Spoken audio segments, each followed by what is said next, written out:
بسم الله الرحمن الرحيم. الحمد لله رب العالمين، والصلاة والسلام على سيد الأنبياء والمرسلين. اللهم علمنا ما ينفعنا وانفعنا بما تعلمنا وزدنا بفضلك علما وتعليما إنك على كل شيء قدير. So, continuing with our halal haram focus on meat, some modern issues. So two modern issues. Again, when we say modern issues, as we mentioned in fiqh, there's nothing new under the sun. The basic questions are there, the systems are there. It's all a matter of applying the ahkam fiqhiyya and qawaid fiqhiyya to the situation. Applying that matrix, that same matrix that we applied before, of the rules that the fuqaha have already dealt with and already answered in detail, and applying their systems. So one issue is imported meat or meat in a non-Muslim country, right? When we say imported meat, that's speaking obviously as if you're living in a Muslim country, or meat in a non-Muslim country. Here I am living in sunny California, meat in a non-Muslim country. And then the other issue is machine slaughter. So this is a new issue.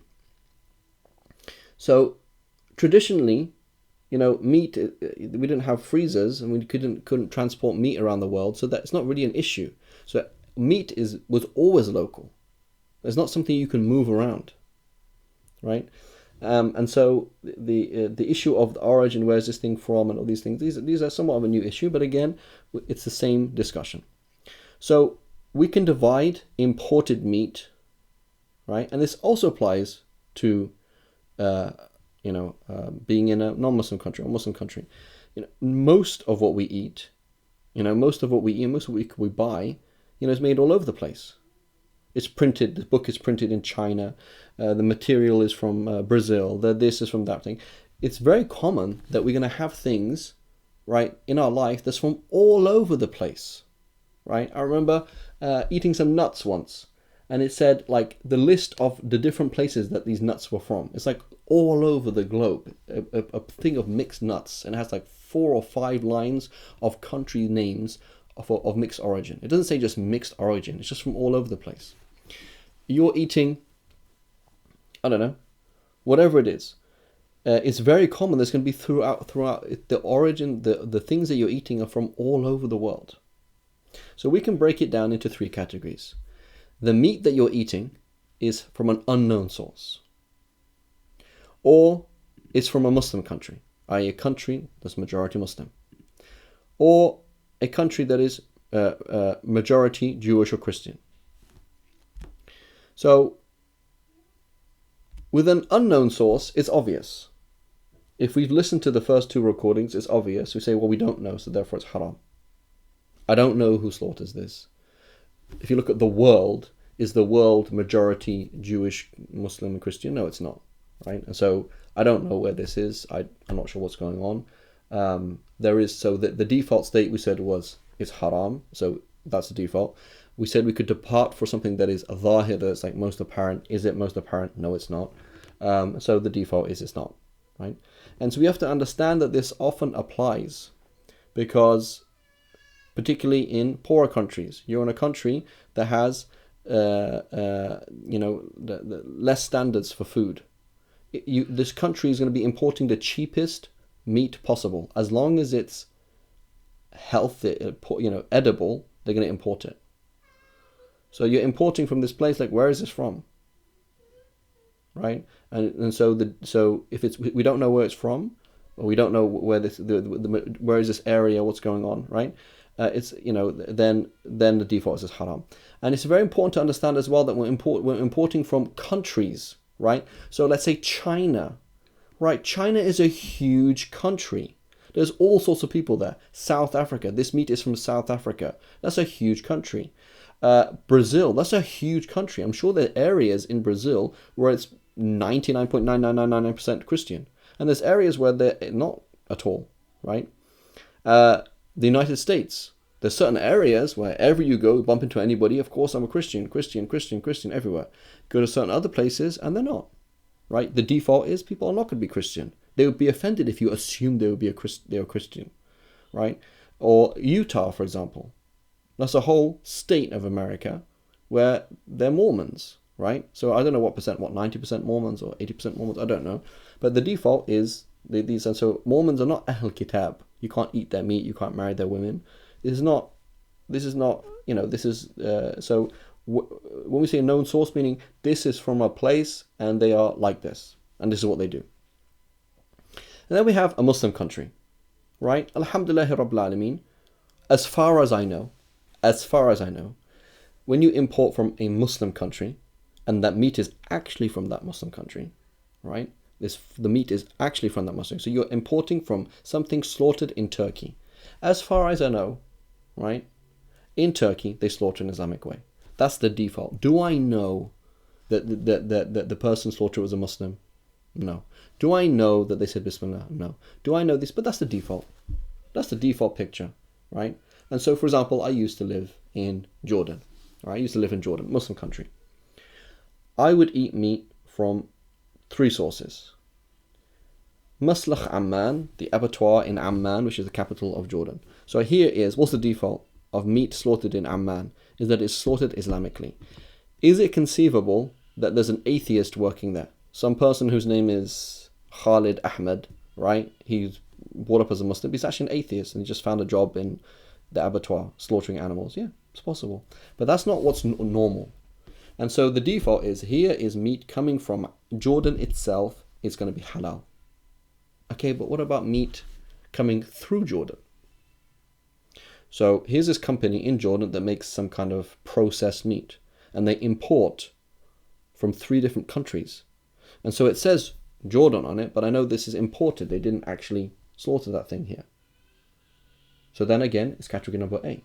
And so that used to happen frequently. Right? So I would eat local meat, and I would eat Australian and New Zealand lamb, because these are particularly known. We know that these are certain companies were known. Right? This is how they do things. Otherwise, it's random. Right? Unknown source. Right? They don't have a standard way of doing things. Right? And so often, even in a Muslim country, this is important, even in a Muslim country, this applies again. I went to a Muslim store and the guy's religious and asked them a question. They don't actually have standards for halal and haram. When you ask them, there's no standards. There are certain countries that have strict standards, and there are certain Muslim countries that do not have strict standards. So something that is from that country, yeah, you can assume it to be halal. But something's coming through that country or into that country, not necessarily at all.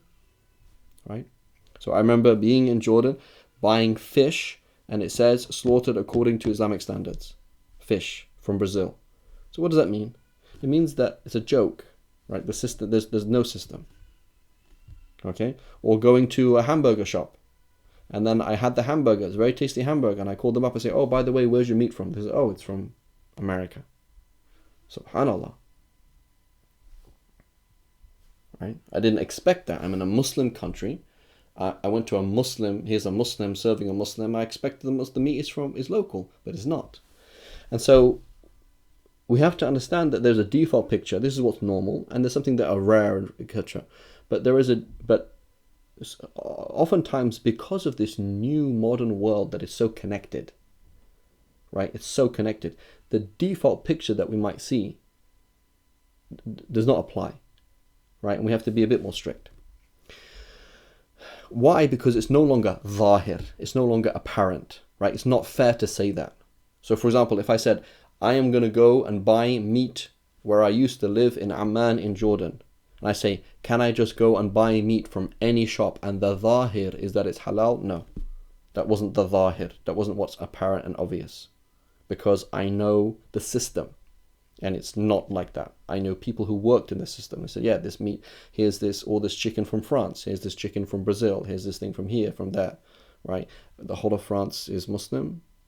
The whole of France is Christian. That's not the case. Right? So unknown source, that actually applies to many cases. Why? Because mixed ingredients. So when you see, for example, things like, so it's not fresh meat.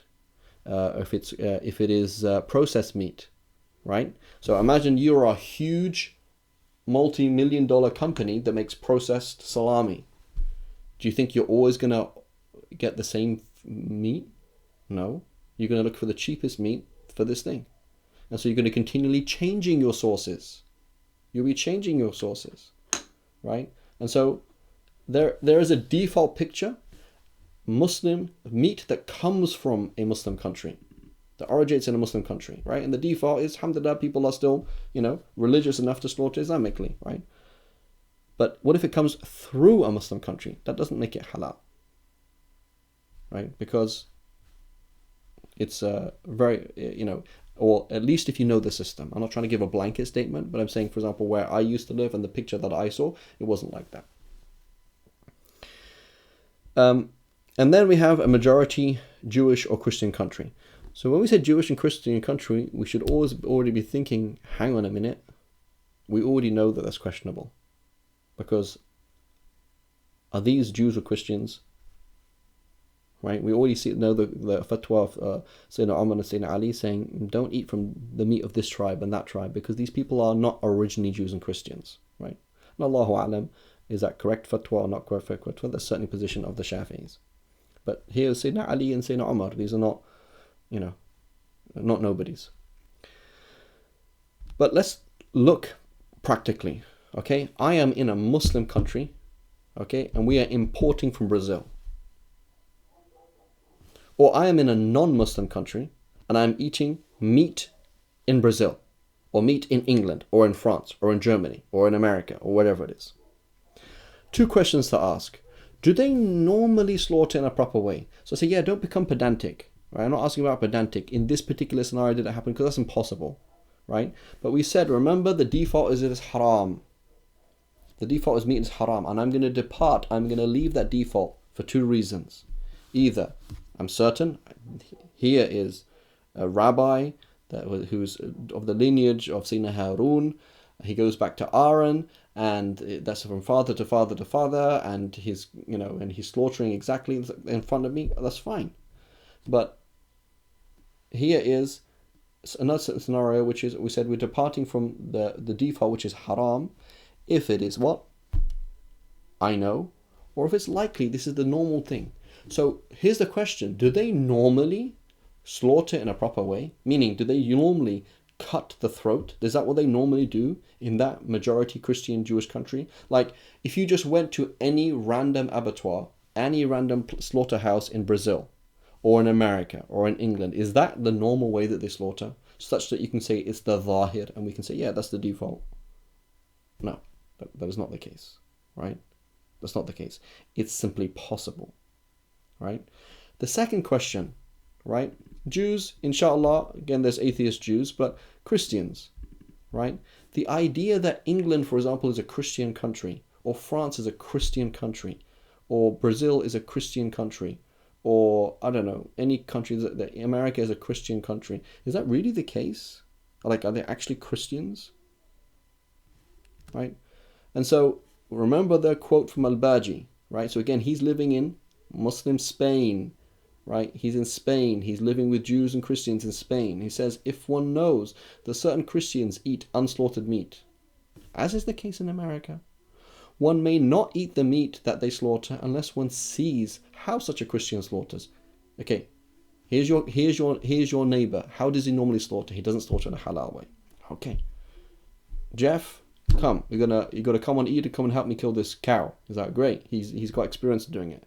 So Jeff, now you got to cut like this. Like, oh, okay, cool. So now Jeff, your Christian neighbor, has slaughtered it in a proper way. You have now proven positively that this is halal. But if it is known that he may well slaughter an animal in an invalid way, right? One must not eat any animal that dies at his hands unless one knows that the slaughter was done in a valid way. So you have to prove positively. You can't just assume, because that's not what's normal. You're assuming something that's not normal. So it's not reasonable. You're departing from the default, which is haram, to the non-default, which is halal, for neither a new asl, a new certainty, or what is zahir. It's not zahir. That's not how things work. Right? It's like assuming that, for example, Christians wear hijab. Are there Christians who wear hijab? I'm sure there are Christians who wear hijab. But that's not what's normal. Like, you don't say, oh yeah, as a Christian, oh yeah, she's a woman. Oh, she's probably wearing hijab. That's not normal. It's not normal to see a Christian slaughter an animal in that way. So remember, default versus apparent, that was the fight. Do we go with the default or do we go with apparent? Not do we go with something merely possible. Right? That's not the case. So we have an unknown source, not halal. Muslim country, from that Muslim country, yes. Majority Christian or Jewish country, yes, if they are Jews and Christians. Yes, if they normally slaughter in a proper way. Now, Sheikh Ibn Uthaymeen, rahimahullah, modern scholar, he said the following thing, and I want to read this carefully in light of the foregoing. He says, if a Muslim, Jew or Christian, slaughters an animal, there is no need to ask how exactly he slaughtered or whether or not he mentioned Allah's name. Rather, doing so is wrong because it is religiously pedantic. It's a tanattu'. You're being OCD about things. Now, what's his evidence? And he says, and this is evidenced by the fact that the Prophet ﷺ ate meat slaughtered by Jews and did not inquire about how they slaughtered it. So this is what we call al-qiyas ma'al-fariq, right? Analogy with a huge difference. So a Jew living in Medina at the time of the Prophet ﷺ is not like a Christian living in America in the 21st century. How? Well, number one, they're not originally Christians, probably. So that's a issue according to some ulama and according to that fatwa of Sayyidina Ali and Sayyidina Umar. Okay, but putting that to the side, let's ignore that. Is it normal at the time of the Prophet ﷺ for a Jew to slaughter properly? Yes. So therefore, it's pedantic to ask, like, what do you think I did? Like, kick it to death? That's not a normal thing to do. Stun it to death, electrocute it before I had electricity, right? Or before I could control electricity. It's not reasonable. Whereas today, I might have an atheist Jew, right? And they do exist. Or I might have a Christian who is not actually a Christian. Or I have a Christian and Christians do not normally slaughter in a halal way. That's not the normal, it's not the default at all. And so to make this a jump, to say, well, you don't have to ask that question. Okay, we can follow the opinion that the Bismillah is Sunnah. Okay, saying Bismillah is Sunnah, that's not a problem, put that to the side. The issue of is he a really a Jew or a Christian, put that to the side. If as long as he claims to be a Jew and Christian, fine. But the issue is, here I am in America, here I am in England, here I am in Brazil, here I am in some country. Is that the normal way that things work? And are these people Jews and Christians? Right? And so sometimes, and I'm not making this claim here about this fatwa, there is this projection, right? There's a projection, is that, oh yeah, the whole world is Christian. Like England is a Christian country. America is a Christian country. That's obviously wrong. But besides that, the assumption that everything is done in the right way is not right. Right? So let's compare this. Compare this, like the analogy here is almost the analogy of the contract. Right? If you remember right in the beginning of the principles. So Ahmed and Khalid went to court, and Khalid is saying, and they said, I sold him the house, and Khalid is saying, no, the sale wasn't valid to begin with. The default of a sale is it is valid, and that's normally the case. But that's not like saying the default is a Christian slaughters Islamically. That's not really the case at all. So there's a number of leaps and bounds, right? And Ibn Uthaymeen, he was a Hanbali, right? And so I asked a Hanbali, I said, does this fatwa of his reflect the Hanbali school? Is this what you find in the books of the Hanbali? He's like, no, of course not. Well, that's a problem. So again, remember the principle said, how many thousand people gave the same fatwa? Look back into the Hanbali books of fiqh. Is this what we see? You're going to see discussions of, do you have to say the Bismillah? Do you not have to say the Bismillah? What if it was left out of ignorance? What if it was left of forgetfulness? You see these discussions. But if you open the reference books of the Hanbali school, is it going to be like this? Allahu alam, I don't think so. Right? I don't think so. So the issue is, with all due respect, he might be right and they might be wrong. But this doesn't reflect the normal logic that we're going to see. This doesn't reflect the normal logic that we're going to see. Right? Because we're talking about departing from the default, which is hurma, because of a new default. Or departing from the default because of something that's dhahir. That is not dhahir. It is not like obvious and apparent. Right? That's not the case at all. And so comparing Jews in the 7th century Arabia to Christians in the modern Europe, there's not a sound analogy at all. That's not a sound analogy at all. There was a fatwa similar about 100 years ago approximately from Azhar to Muslims in Transylvania, asking this question. And the question was somewhat specific. And the answer that was given by Azhar at that time is it's totally halal to eat meat in Transylvania. So again, you go to Transylvania, Eastern Europe, right? Romania, okay, 100 years ago. What is the default of Romania, right? As far as I know, back then, it was Christian, right? I might be historically wrong. There were certain areas at that time that who were already atheists because they're under the Soviet Union, but that's something else, right? But the default, again, let's assume that, again, we're looking at the default is Eastern Europe. Eastern Europe, Christian. Okay, so that's not a question then. And then if you look at the fatwa talks about two different things. Number one, the details of the question. If you read the fatwa carefully, it's talking about the default of the question. The question doesn't really specifically state that it wasn't slaughtered Islamically. Okay? But then it brings in another twist, which is very important. Al-Qadi Abu Bakr ibn Arabi, the Qadi of Qurtuba, again, Muslim Spain, and that of others, of the Malikis, who said the following. They said it is not a condition for the slaughter of a Jew or a Christian that it be done properly. Fantastic, subhanAllah. That changes the game a lot. So according to Ibn Arabi, we're going to ask the question, you're in Brazil or Muslim Spain, and there's Muslims and there's Jews and there's Christians. And here you're in Spain or you're in Brazil, and the default 99% of the world of what you see is Jews, Muslims, Christians. You can eat any of their meat. Doesn't matter who they are. And on top of that, it doesn't even matter how the Christian slaughters. Fantastic. Therefore, that fatwa would make sense. Using that opinion, Ibn Uthaymeen's fatwa would make sense. Right? Because they say, hey, is the default, for example, let's say the default in America, right? And he didn't even say that. He said, if it's a Jew or Christian, right? He said, if it's a Jew or Christian or Muslim, right? And they slaughter, you don't have to ask, right?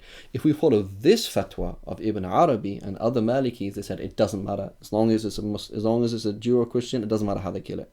Then that makes sense. But the question is that correct? Is that what traditional Islam, if you look throughout the history, is that what people have said? Do people agree with Ibn Arabi? So remember we mentioned in the principles, you ask the question, how many thousand scholars agree with you? So let's look at how many thousand scholars agree with Qadi Abu Bakr ibn Arabi. There's certain significant people. Qadi Abu Bakr ibn Arabi is an important person in the Maliki school. He's important, but he is not the whole school. And others, they are important, but not the whole school. So you have to understand that there is a tradition. People play with ideas. We look at something, we come to a conclusion, and it turns out that it's wrong. That's what happens, right? Scholars, they suggest things. Imams say things. Did the Hanafis follow Imam Abu Hanifa and everything? Oh, no. Oh, subhanAllah, really? They didn't? Yeah, because he can make mistakes. Did the Shafis follow Imam Shafi on every single thing? No, they didn't. Did the Malikis follow Imam Malik on every single thing? No. Okay, so then, what about Qadi Abu Bakr al-Arabi? Did the Malikis, like if you go to the Malikis today, is that the fatwa they're going to give? Say in the Maliki school, Ibn Qadi Abu Bakr al-Arabi, that's the correct school, right? Certain Azhari Malikis, they argued yes, right? And that's an issue of a debate and internal system. Is that the Maliki school or not? But generally speaking, that's not the picture you're going to get from Maliki. So you go and ask and say, guys, you are the Malikis, tell me your system, right? Is that right or wrong? They're going to say no. That's the general picture you're going to get from the Malikis. And again, let's put it simple. Forget Maliki, Shanafi, whatever. I'm not interested in different madhabs. I want to follow the Quran and Sunnah. I want to know how many thousand scholars who have looked at the Quran and Sunnah agree with your fatwa. Few. Few and far between. Right? That's their answer. Simple answer is few and far between. Right? And so, going back to the original question is, do they normally slaughter it in a proper way? If we follow Qadi Abu Bakr al-Arabi, don't even ask that question, I don't even care. If you follow the majority opinion of the four madhahib, then we're going to say, yeah, that's a genuine question.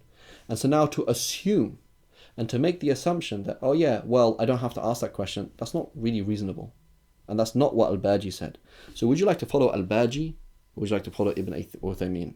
Al-Baji, thank you very much. Al-Baji, this is somebody, time-honored scholar. Ibn Uthaymeen, modern scholar. Maybe he's right, maybe he's wrong. We'll see in 1,000 years. We'll see in 1,000 years if his fatwa were good or wrong or bad. But Al-Baji, known and known scholar. Lord Williams, retired leader of the Church of England, he referred to England as a post-Christian nation. It is not so this is somebody who is Christian, right? And retired leader of Church of England. He said that England is a post-Christian nation. So you say this meat is from France, and the French are all most Christians. No, they're not. It's not. I don't think that's a default. Allahu A'lam. For America, everyone's Christian. America, right? Everyone's Christian and blonde head. It's like, no, they're not. What are you talking about? Brazil, yes, right? Brazil, certain places like that. Eastern Europe, maybe. Certain places in Eastern Europe, not all of them, right? There's certain places in the world that, yeah, that is the default, right? Israel, default Jewish, right? That's what you assume. Are there atheists in Israel? Yeah, there are. But the default, Jewish, right?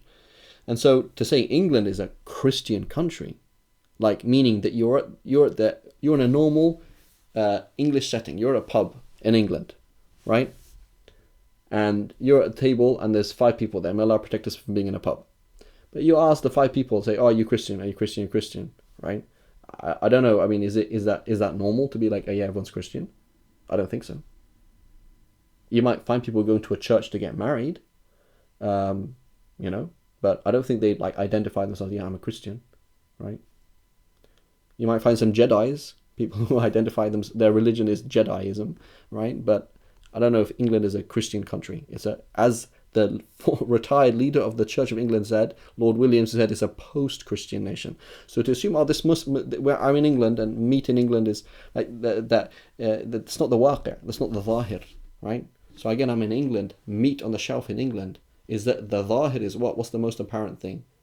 Is that meat is haram? Because there's not Christians everywhere. So even applying Ibn Uthaymeen, and this is a problem. How many times we hear fatwa? The fatwa is correct or has a wajh, right? Has some validity, but yet it's being misapplied by awam, by the layman. Like, that's not what he's saying. So Qadi Abu Bakr al-Arabi, would he say, yeah, in America and England, just go ahead and knock yourself out? Maybe Brazil, because he'd be like, yeah, I don't care how it's slaughtered.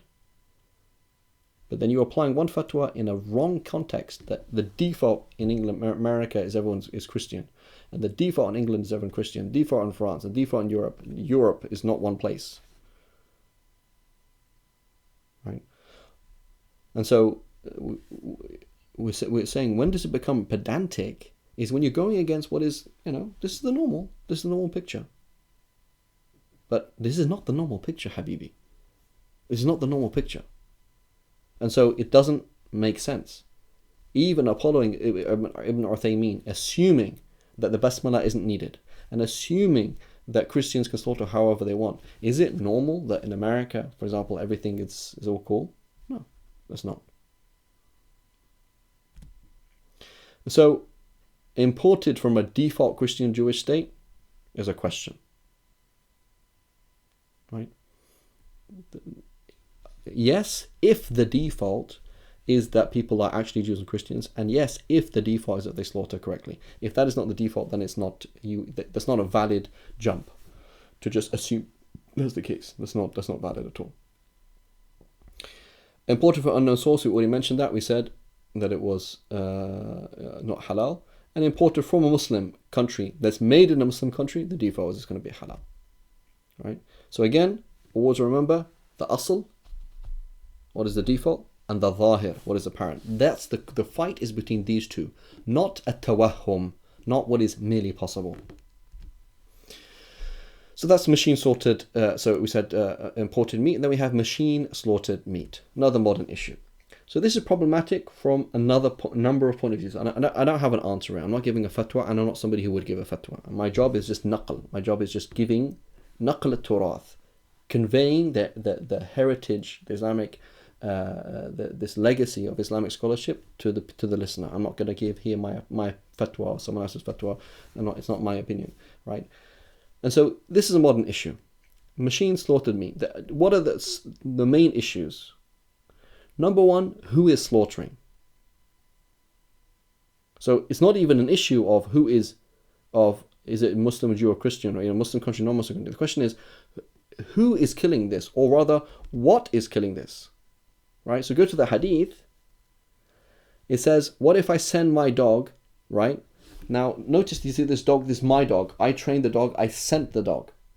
So you're going to find the books of fiqh, like what if I train my dog and my dog just randomly, right, got some food for me, and you didn't send it.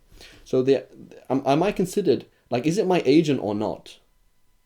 Right, this thing of agency, who is doing it, is pretty important. It's quite subtle.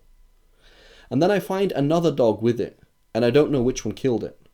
Right, so there's no agency with the other dog. Don't eat it. Why? Because that's not your agent. Right, that's important. So the first question is, who or what is slaughtering this animal? Right? Who or what is slaughtering this animal?